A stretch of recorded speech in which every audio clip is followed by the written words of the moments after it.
Welcome to the Deep Dive. Today, we're looking into Kadir Kubaşyk's Utopia.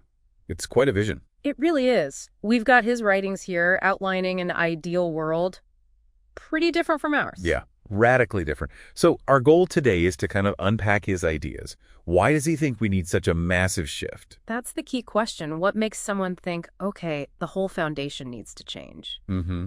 It taps into that whole interest in alternative ways of living, I think. Definitely. And Kubaşyk gets right to it. He argues our current setup, based on what he calls the poles of religion and science, is just inherently flawed, locked in conflict. He sees that conflict causing real harm, historically. Yeah, historical injustices, endless debates with no consensus. He even uses the word disgust. Feels like he's being forced into a choice he just doesn't want to make. Okay, so it's not just about, policy debates. It's the fundamental structure, religion versus science, that he thinks is the root problem. Exactly. He sees them as these opposing forces that just don't lead to a truly humane civilization. It's sort of doomed from the start, in his view. Right. And that's where his utopia comes in.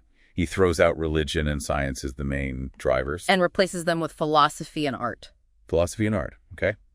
Why those two? Well, he sees philosophy as the home of logic, argument, asking the big questions about existence. And art? Art is about creativity, aesthetics, expressing things emotionally, intellectually. It can even challenge philosophy's arguments. Interesting. So there's still conflict, but it's a different kind. Precisely. He imagines it as an intellectual and creative tension, not a violent one like he sees between religion and science. Mm-hmm. Philosophy pushes art. Art softens philosophy. They kind of inspire each other. But does he worry about, practical stuff? Can a society just run on philosophy and art? That's a fair question. He does bring in ethics quite strongly. He stresses that these intellectual clashes have to be high quality, ethically grounded. Focused on understanding, development. Yes, exactly. And creativity, not just tearing things down. He also has these high intellectual standards, no superficial arguments or art allowed. Everything needs depth. Okay, and logic plays a role here too. A big one. He sees logic as the bridge, the catalyst between philosophy and art. It keeps arguments sound, helps art express meaning clearly. It's the tool for productive conflict, if you like. Makes sense. What about the people living in this utopia? What's their role? Freedom, but with responsibility. He suggests the whole point of being alive shifts. It's less about just surviving. And more about thinking, creating, finding meaning. Right. The focus moves from just physical needs, which he seems to assume are met, towards mental and spiritual fulfillment. People are engaged, curious, creative. He thinks this fosters deeper connections, too. So where does science fit in all this? Or technology? Does it just disappear? Not at all. This is quite interesting. He basically hands science over to machines. Oh, okay. Yeah. Automation takes care of the technical progress, the resources. That's the idea.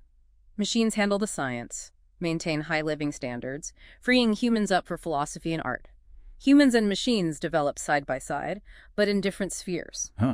So the machines handle the how, and humans focus on the why and the what if. You could put it like that.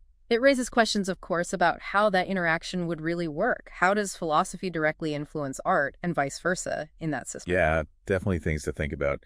But boiling it down, Kubaşyk's vision is life centered on the mind and spirit, creativity supported by tech, always progressing.